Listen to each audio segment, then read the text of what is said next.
একটিমাত্র চিঠি যা কিনা বদলে দিতে পারল পুরো বিশ্বের ইতিহাস। কি এমন লেখা ছিল সেই চিঠিতে? ইতিহাসে অনেক যুদ্ধ হয়েছে, অনেক ক্ষমতাধর রাষ্ট্রনায়ক এসেছেন আবার চলেও গিয়েছেন, কিন্তু কিছু কিছু ঘটনা আছে যেগুলো শুরু হয়েছিল খুব নীরবে। কোনো তলোয়ারের ঝনঝনানি নয়, কোনো অস্ত্রের বিস্ফোরণও নয়, শুধু কাগজে লেখা কয়েকটি লাইন। 1917 সাল। পৃথিবী তখন প্রথম বিশ্বযুদ্ধের আগুনে জ্বলছে। ইউরোপের আকাশে ধোঁয়া, মাটিতে রক্ত, আর সমুদ্র জুড়ে ভয়, অনিশ্চয়তা আর মৃত্যু। এই সময় জার্মানি একটি গোপন বার্তা পাঠায় মেক্সিকোর কাছে। বার্তাটি ছিল একটি কূটনৈতিক টেলিগ্রাম। পাঠিয়েছিলেন জার্মান পররাষ্ট্রমন্ত্রী আর্থার জিমারম্যান, আর ইতিহাস এটাকে মনে রেখেছে জিমারম্যান টেলিগ্রাম নামে। চিঠির কথাগুলো ছিল ভয়ঙ্কর।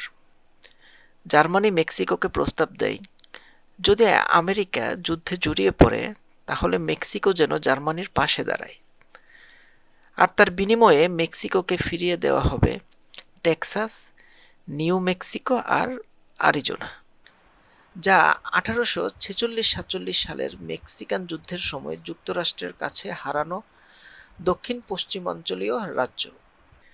কিন্তু এখানেই শেষ নয়, এই বার্তাটি ছিল খুবই গোপন। জার্মানি ভেবেছিল কেউ হয়তো এটা ধরতে পারবে না, কিন্তু ভাগ্যের খেলায় টেলিগ্রামটি হাতে পেয়ে যায় ব্রিটিশ গোয়েন্দারা। এই ঘটনার পেছনে প্রধান ভূমিকা পালন করেছিলেন ব্রিটিশ নৌ গোয়েন্দা বিভাগের রুম 40 নামক বিশেষ ইউনিটের ক্রিপ্টোগ্রাফার বা সংকেত লিপি বিশেষজ্ঞরা। তারা বার্তাটি ডিক্রিপ্ট করে ফেলে, আর যখন এর আসল কথা প্রকাশ্যে আসে তখন আমেরিকা ক্ষোভে ফেটে পড়ে। কারণ আমেরিকা তখনও পুরোপুরি যুদ্ধে নামেনি।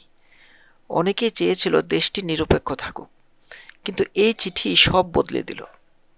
আমেরিকার মানুষ বুঝল যুদ্ধ তাদের দরজার বাইরে নয়, বরং তাদের বিরুদ্ধেই গোপন পরিকল্পনা চলছে। এরপর 1917 সালের এপ্রিল মাসে আমেরিকা প্রথম বিশ্বযুদ্ধে যোগ দেয়, আর ইতিহাসবিদদের অনেকেই মনে করেন এই সিদ্ধান্তই যুদ্ধের মোড় ঘুরিয়ে দেয়। কারণ আমেরিকার অর্থ, অস্ত্র, সৈন্য সবকিছু মিলে মিত্রশক্তি নতুন শক্তি পায়, আর শেষ পর্যন্ত জার্মানির পরাজয়ে ত্বরান্বিত হয়।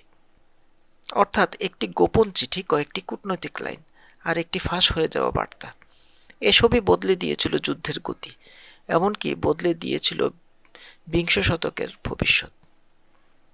সবচেয়ে অদ্ভুত ব্যাপার হলো, যখন এই বার্তার কথা প্রকাশিত হয় অনেকে প্রথমে বিশ্বাসই করতে পারেনি। ভাবছিল এটা হয়তো ব্রিটিশদের বানানো কোনো ফাঁদ, কিন্তু পরে জার্মানির পক্ষ থেকেই স্বীকার করা হয় বার্তাটি সত্যি ছিল। ইতিহাসের বড় পরিবর্তন সবসময় বন্দুক দিয়ে হয় না, কখনো কখনো এরকম একটি চিঠি যথেষ্ট।